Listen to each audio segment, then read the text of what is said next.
Sa isang bansang puno ng ingay ng politika at kontrobersya, sino ang nagsasabi ng totoo? Sino ang nasa panig ng bayan? Welcome to Bayang Pinas, ang news channel na hindi takot maglatag ng katotohanan. Dito, pinag-uusapan natin ang mga isyong may kinalaman sa kinabukasan mo, politika, pamahalaan at ang tunay na kalagayan ng ating bansa. Hindi kami bayad, hindi kami bulag. Sa Bayang Pinas, ang boses ng mamamayan ang tunay na headline. Kaya kung sawang-sawa ka na sa mga baluktot na impormasyon at scripted na kwento, dito ka na. Dito sa Bayang Pinas, tayo ang bantay at boses ng bayan. Kung gusto mong manatiling mulat at informed, don't forget to like, share, and most importantly, subscribe dahil sa panahon ngayon, ang kaalaman ay kapangyarihan. Ito ang Bayang Pinas, balitang totoo, pusong makabayan para sa sambayanang Pilipino. Tara na't alamin ang tunay na balita. SOJ, kalokohan yung kritisismo sa kanya. Sa kanila. Ngayon tanim buto o tanim sako. Kalokohan daw yun. Ang kalokohan yung mga... Ang daming ano ngayon, no? Tanim sako, tanim buto, tanim witness, tanim issue. Ang galing. Oo, kaya pala sabi ni Marcos, kakatapos lang namin magtanim, tapos inanir na rin agad. Ang galing. Kakaiba ka. Kakaiba kayo talaga, promise. Walang tatalo sa Alaska. Premature na mga pahayag mo kasi. Kaya ka napupula, napakahilig mo talaga magbigay ng mga advanced statements regarding the case. Yes, yung malakas ang ebidensya. Naghahanap pa nga kayo ng ebidensya. Paano naging malakas ang ebidensya? Sabi mo, kapanipaniwala yung doon kapanipaniwala yung mga aligasyon nitong si whistleblower. Hindi pa nga nagpapile ng demanda. Wala pa nga silang affidavit. Sinasabi na lagi ng kapanipaniwala. Tama. Yun ang mga kalokohan. Kaya katuloy na pupulaan ng gusto.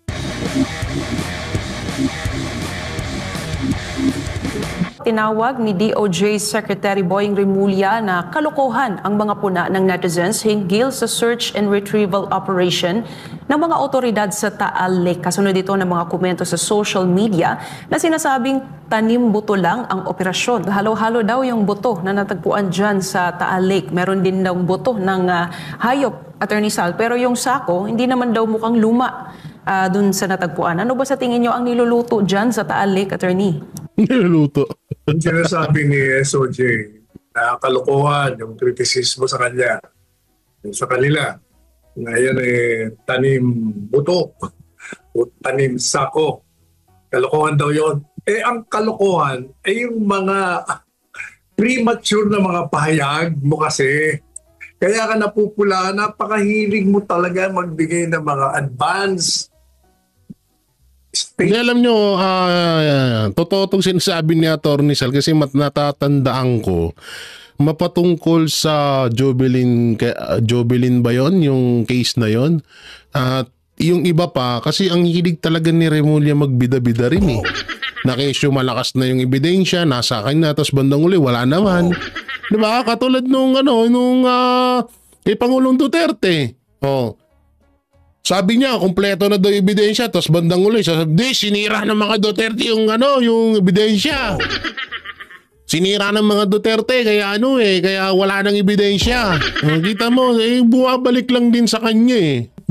Regarding the case, yung malakas ang ebidensya, naghahanap pa nga kayo ng ebidensya. Paano naging malakas ang ebidensya? Tama. Sabi mo, kapanipaniwala yung doon kapanipaniwala yung mga aligasyon nitong si whistleblower. Hindi pa nga nagpapile ng demanda. Wala pa nga silang pang affidavit. Sinasabi na lagi ng kapanipaniwala. Yun ang mga kalokohan.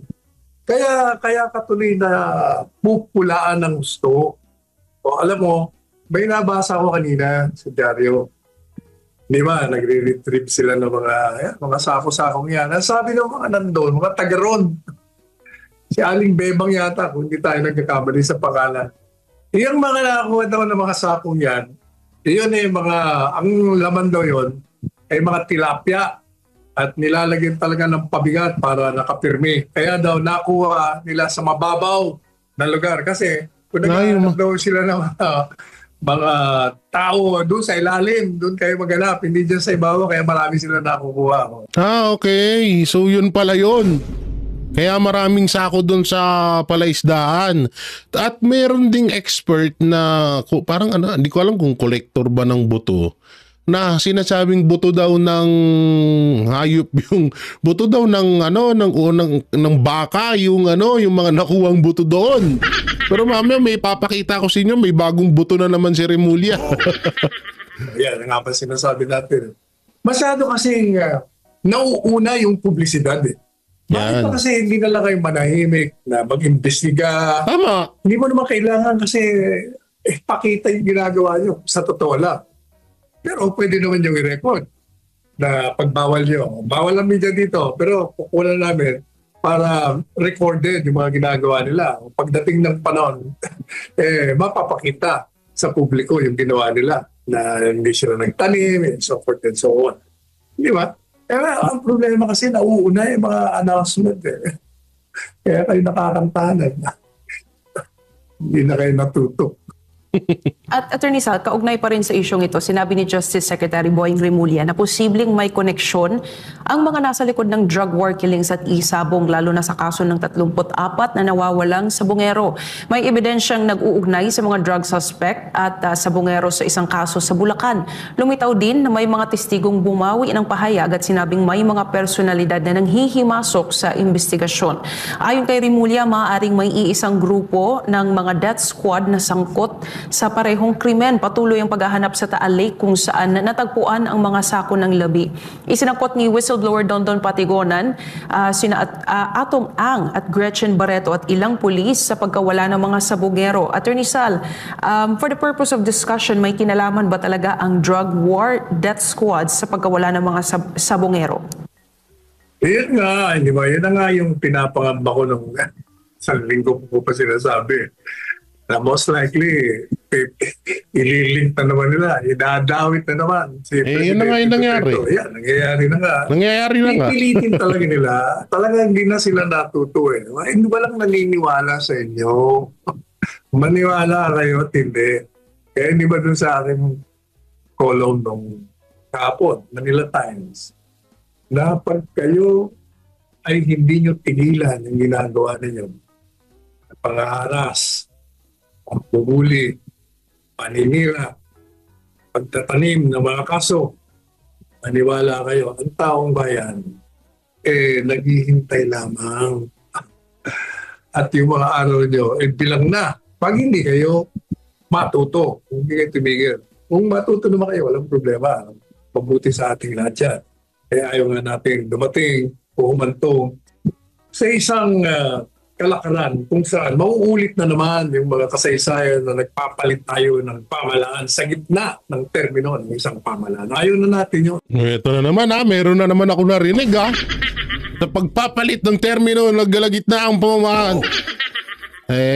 Diba, doon sa video ko parang sinasabi na nila na etong si Marcos Jr. ay nalalapit ng mawala. At pinaghahanda na si Vice President Sara Duterte. So dito na may narinig na naman ako. Naku, talagang mukhang maugong na yan Kasi unproductive yun Pero ang problema, hindi natututo sa kasaysayan ang mga humahawak ng kapangyarihan. Akala nila forever na silang nandyan. At pilit nilang ginagawa ang lahat ng mga bangin upang mahadlangan nila ang maaaring pumalit sa kanila. Kaya gumagawa sila ng lahat ng kaparaanan.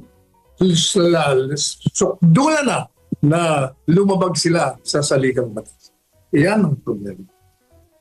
And still in relation, Attorney Sal, sa issue ng missing sabongeros, nangyayari dyan sa Taal Lake at sa issue ng Tanimboto, nakakaawa, Attorney Sal, kasi may mga kababayan tayo na naaapektuhan sa isyong ito. Nagpahayag ng pagkabahala ang mga mangingisda sa nasasakupan ng Taal Lake dahil sa biglaang pagbaba ng halaga ng tawilis, Attorney Sal. Ayon sa grupo ng mangingisda. Yan pa nga isa, promise yan, totoo po ito, na talagang apektado yung mga kababayan natin dyan sa Taal Lake. Kasi parang inaano nila na tao ang kung ano niyan. Alam niyo, minsan kasi talagang ganyan eh. Hindi nila iniisip yung kapakanan ng iba. Basta may magawa silang kakasira ng mga Duterte, at hindi rin to naiba sa issue ng West Philippine Sea. Kasi kung matatandaan nyo, yung pinatawag ng Kongreso, yung mga mangingisda dyan sa West Philippine Sea, anong sinabi? Noong panahon ni Pangulong Duterte, malaya kaming mangisda. Pero nung panahon ni Marcos Jr., wala na. Palagi kaming binubugaw dyan. Lagi kaming pinapalis. Laging wala kami nahuhuli, wala na kami hanap buhay. So eto, nangyari na naman ulit. Ang kawawa dito tong mga yung mga tiga diyan sa yung mga tindero ng isda, yung mga mangingisda diyan, yung mga tigapag-alada ng isda diyan na tawilis. Kawawa naman. Patuloy silang nalulugi sa gitna ng bumababang demand na dulot ng mga kumakalat na chismis online. Ayon sa grupong Pamalakaya, bumagsak na ang 100 piso o nasa 100 piso kada kilo ang presyo ng tawilis mula sa dating 250 piso kada kilo. Na lang, malaki ang ibinaba ng kita ng mga mangingisda na ngayon ay kumikita na lamang ng ilang daang piso kada araw kumpara sa libu-libong kita nila noon. Itinuturo ng grupo ang mga ulat na may issue raw konektado umano sa kaso ng mga nawawalang sabongero. Dahil dito marami ang umiiwas bumili ng isda mula sa Taal. Nilinaw naman ng Bureau of Fisheries and Aquatic Resources o BFAR na ligtas kainin ang tawilis. Ayon sa kanila, surface feeders ang tawilis, kaya hindi ito naaapektuhan ng kung anuman ang nasa ilalim ng lawa. Dagdag pa ng BFAR, walang kumpirmasyon na totoong may bangkay sa lawa at kasalukuyang iniimbestigahan pa ito ng Philippine Coast Guard. Humihiling ng agarang aksyon ang mga mangingisda, kabilang ang ayuda, paglinaw sa issue at kampanya para maibalik ang tiwala ng mga mamimili. Panawagan nila, huwag sanang pagdudahan ang kalidad ng tawilis sa gitna ng mga di pa napatutunayang kwento. Attorney Sal, your comment on this issue. Hindi na ako magtataka kung bakit ganyan bumagsak ang presyo. Kasi natatakot ang tao. Biro mo, ikakalat naman, yung mga bangkay doon. Yung yung mga isang yan, kumakain ng ng mga human remains. O di siyempre takot sila bumili na dyan. Kaya bumagsak from 200, naging 100 na kilo ang tawilis. Kaya nga sinasabi natin, tigilan nyo na kasi yung mga announcement. Wala silang pakialam dyan eh. Pakita nyo kung ano-ano eh. So, kaya maraming nasisira. Nasisira, diskarte ng negosyo, pati yung kanilang araw-araw na pag-ikot ng kanilang buhay, apektado lahat. Dahil totosin, wala talaga silang dyan, wala silang tawag dito, wala silang pakialam dyan. Diyan sa mga tao diyan na naghahanap buhay sa Taal Lake.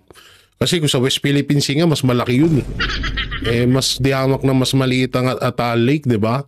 So wala silang pakialam diyan kahit magutumang kayo diyan. Kaya nga ito yung sinasabi namin na hindi kami ang naninira sa inyo, kundi kayo ang mismong sumisira sa inyo.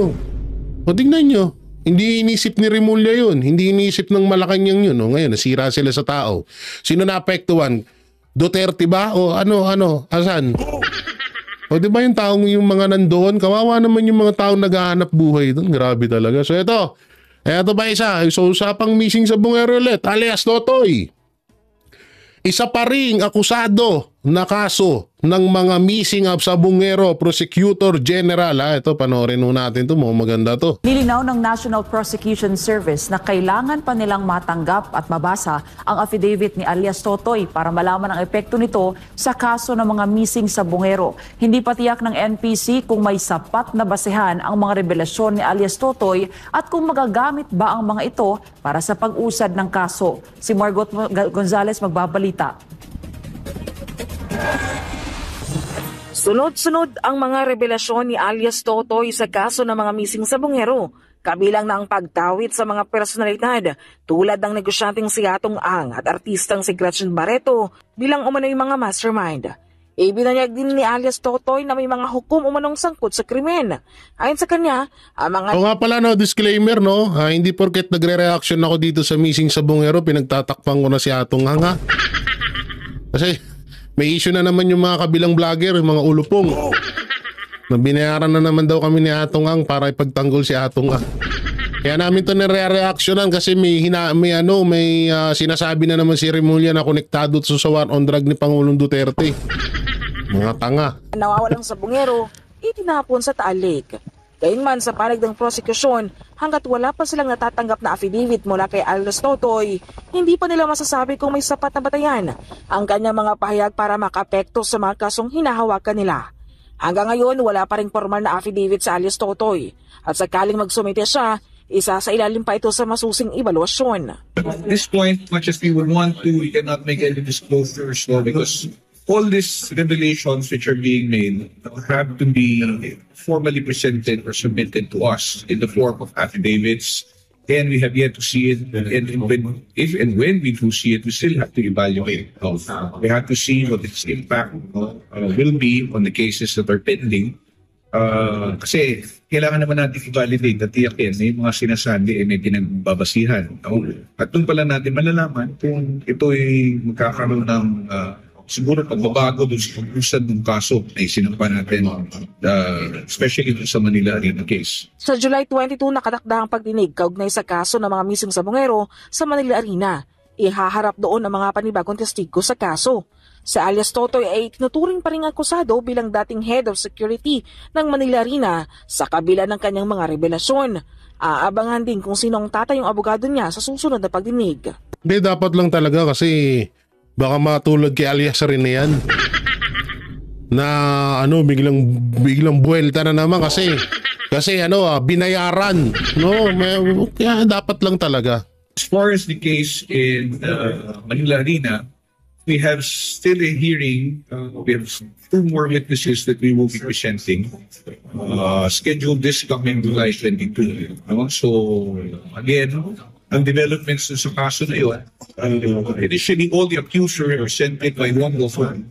But I heard in the last hearing, nag-withdraw sila in so far as accused Matigongan is concerned. So, we have to see who will represent Matigongan and the peers where he is asked to appear in court this coming July. Kinumpirma naman ng prosecution na nakapagpiyansa si alias Totoy at ilan pang akusado. Ngunit binaligtad ito ng Court of Appeals. Ayon dito, mali ang naging desisyon ng korte na payagan sila makapagpiyansa. Gayunpaman, sinaalang-alang ng korte na hindi pa pinalang desisyon ng CA dahil inakyat sa Korte Supremang usapin. So, ang nangyari dyan is nung malaman namin na reverse ng Court of Appeals yung desisyon ng Regional Trial Court, hiniling natin kaagad simula ulit yung hearing na mag-issue ng warrant of arrest para dun sa mga akusado. Pero sa mga palad, Iskando ay hindi pinaunlakan yung pahilingan ng prosecution. Umabot na tayo sa punto na nag-motion for reconsideration tayo at tayo hinihilig na natin yung judge. The new court where the case is pending now also reiterated the request for the issuance of a warrant of arrest. But the court position is that meron namang waiver at hindi ba naman daw pinal yung desisyon ng Court of Appeals hinggil doon sa pag-reverse ng desisyon nila na pagbigay ng piyansa. Plano naman ang prosecution na maghanang motion for reconsideration sa korte sa San Pablo, Laguna matapos malaman na nakapagpiyansa rin doon ang mga akusado. I have not seen the resolution yet. Kailangan natin makita para malaman natin kung ano yung naging basihan ng husgado sa pagbigay ng piyansa doon sa mga akusado. Pero yun talaga, ang sarap maging mayaman. Basic lang sa kanilang ganito. Pero kung yung mga akusado dyan ay tinatawag na Pepet-Yugen, ay naku po, ewan ko na lang. Samantalang, eto na yung buwelta ni Pangulong Duterte sa mga issue na naman na ibinabato sa kanya ni SOJ Remulla. Ni Boying Remulla. Ito po, pakinggan natin. Ito basahin muna natin. PRRD sa pag-uugnay sa kanya sa missing sabungero case. Isang kalukuhan. Binanatan na. Okay, panoorin natin. Isang kalokohan ayon kay dating Pangulong Rodrigo Duterte ang tangkang pag-uugnay sa kaniya sa kaso ng nawawalang sabungero. Si Jason Rubrico sa detalye ng balita.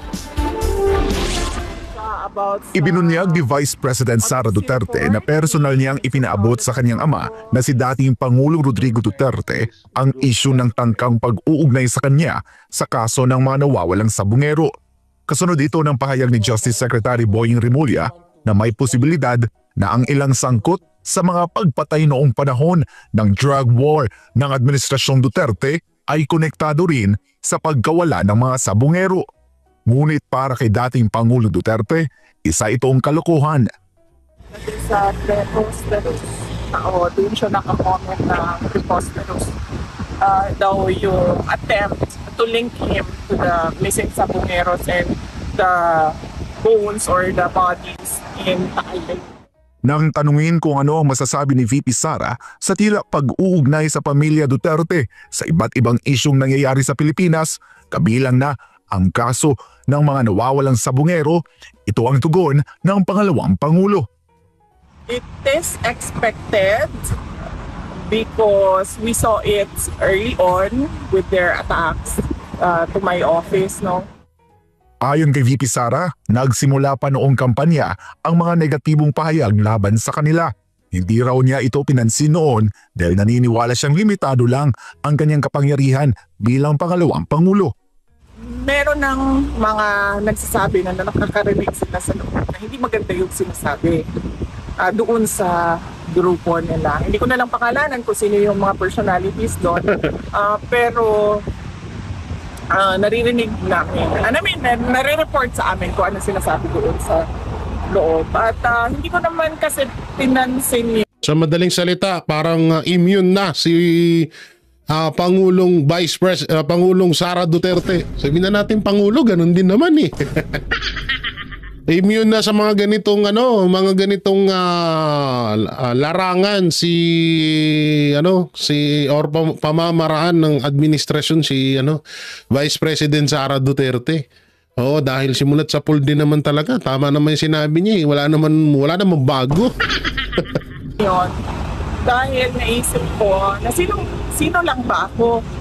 Yung Vice President lang naman yung posisyon ko. President naman yung opisina nila. So sila talaga yung decision maker. Tama. Kasi technically ang Vice President ay isang spare tire, di ba? Hindi raw inaasahan ni VP Sara na aabot sa puntong pati ang kanyang trabaho ay maapektuhan.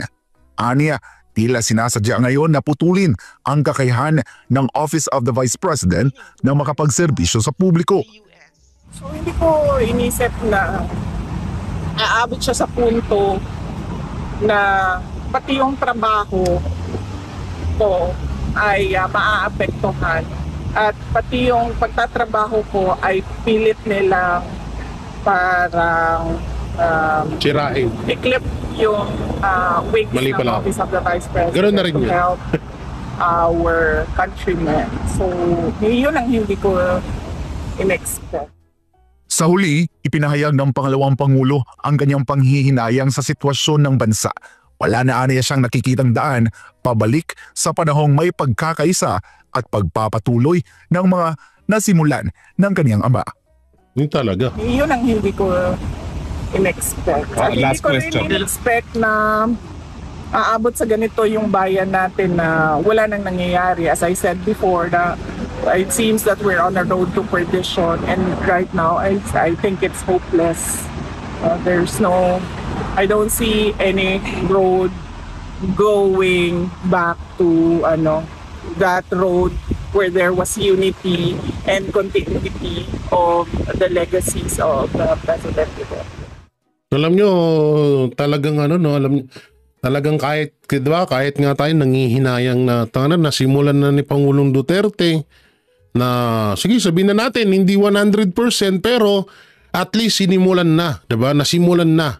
Kung talaga sa totoo lang, kung ipinagpatuloy lang, kung tinupad lang ni Marcos Jr. yung pangako niyang build project, kung mas dinoble pa ni Marcos Jr. yon, ang ganda ng takbo ng bansang Pilipinas ngayon sa totoo lang. Kaso nga puro lang lang pala yung puro pangako lang. Itutuloy ko ang build project ni Pangulong Duterte. Charis. Ganun pala, hindi natin narinig yung charis. Oo, puro lang siya ngawa pero wala talaga, walang natutupad. Wala nabudol tayo ikaw kasi Bibi Sara ginusto mo rin yan Hindi, joke lang.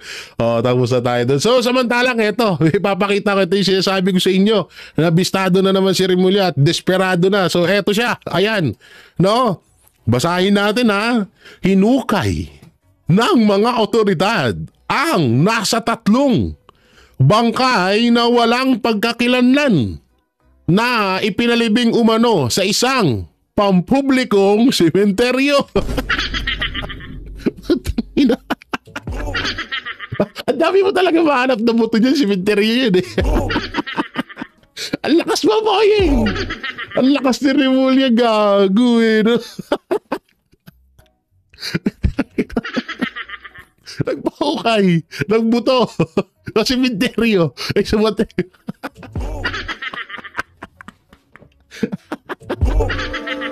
Gago mo, lakas. Lakas ng tama mo. Nagpahukay ka sa sementeryo ng buto ng tao. Malamang may buto talaga dyan. Ay, pati ba naman yun? Saan tong lugar? Laurel, Batangas, kaugnay ito ng paghahanap sa mga missing sa bungero at maging sa war on drugs noon na maraming namatay. Eto, ay naku, hindi ako sakit ng paka ko. Ang mga baloteros, mga kabiyaya, hindi ko po 100% sure kung ito ay balita ng GMA. Nakakatawa kasi. Pero mo nagpahukay ng bangkay na walang pagkakilanlan. So sa sementeryo, meron talaga diyang mga na wala, yung iba wala talagang pagkakilanlan. Talagang hindi mo tukoy kung sino na yon kasi nga sa tagal na.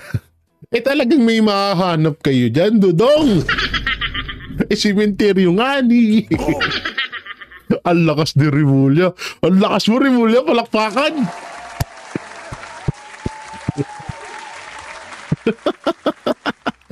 Ito pala yung sinasabi niya na may ebidensya siyang hawak. May ebidensya nga siyang hawak. Marami nga siyang hawak na ebidensya. Kaso sa sementeryo. Putang ila, kahit saan ka pumunta niya, puro buto nga talaga ng tao yan. Ay. Inhale. Exhale. Mga bangkay na inilibing na walang pagkakalanlang hinukay sa paghahanap ng missing sa bungero. Hindi po ako natatawa sa mga nawawala at na namatay. O kung namatay man talaga yung mga sabungerong nawawala. Ang akin lang po dito, nakikiramay din po ako sa pamilya na mga nitong missing sa bungero. Ang akin lamang po ay ginagawa na hukay yung tanga nito ni Remulla. Paano ko nasabi? O biruin mo ba naman? Kung hindi ka ba naman tanga, maghuhukay sila sa sementeryo. Ano ba yung sementeryo? Di ba libingan ng mga tao? Di ba libingan ng mga tao yan? Kahit saan ka pumunta dyan, talagang may buto po ng tao dyan. Hindi porket, ibig sabihin, ganito gagawin mo, Remulla. Lahat ng mga sementeryo na walang pagkakilanlan ihuhukayin mo at yung bangkay na tawag dito na makukuha doon or yung buto na makukuha doon ibibintang mo sa war on drug ni Pangulong Duterte at sa missing sa bungero. Ganun ba?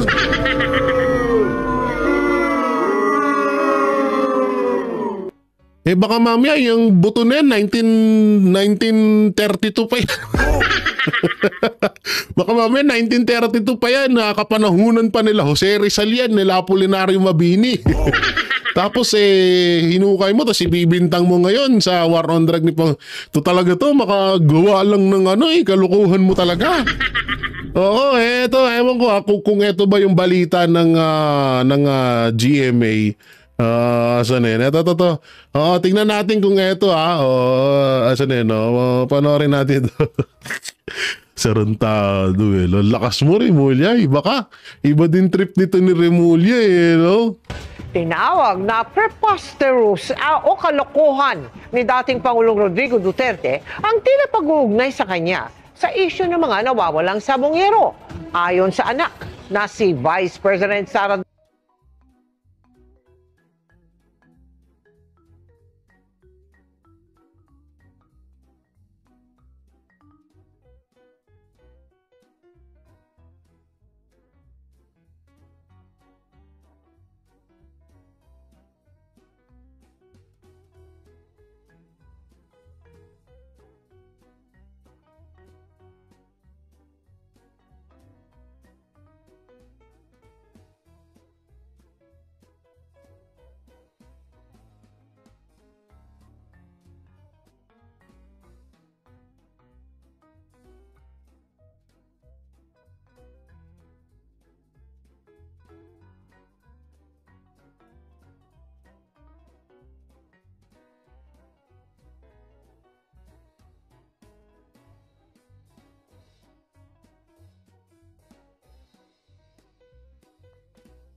Sa pagpapatuloy ng paghahanap sa mga sabongero bukod sa Taal Lake, naghahanap na rin ng mga pulisya ng mga labi sa public cemetery ng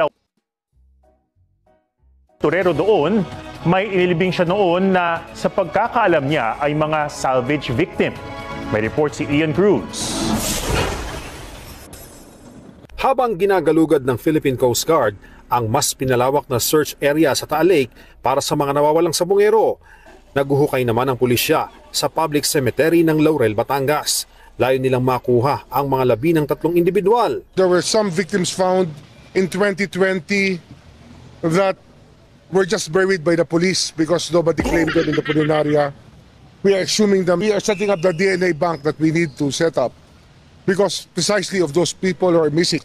Ayon sa sepulturero na nakausap natin, 3 bangkay yung nilibing niya sa bahaging ito ng public cemetery dito sa Laurel, Batangas. Ayon sa kanya, hindi magkakasabay yung paglilibing niya dahil magkakahiwalay daw na natagpuan doon sa isang bulubunduking bahagi ng bayang ito yung mga bangkay at yung iba naman ay doon pa sa iba.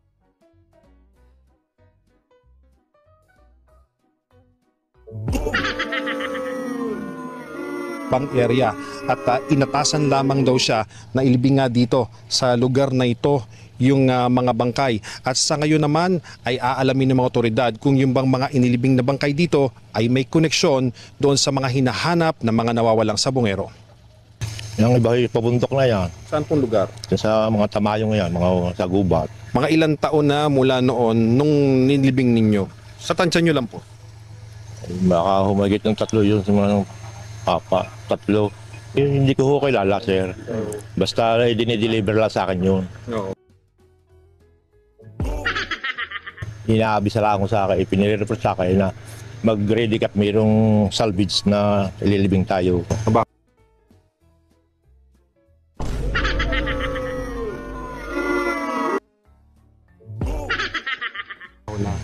So matagal na siyang natagpuan doon? Na inuud ng iba. Mag-aalauna ng hapon, may nakita ng mga buto. Na hinala ng otoridad ay buto ng tao.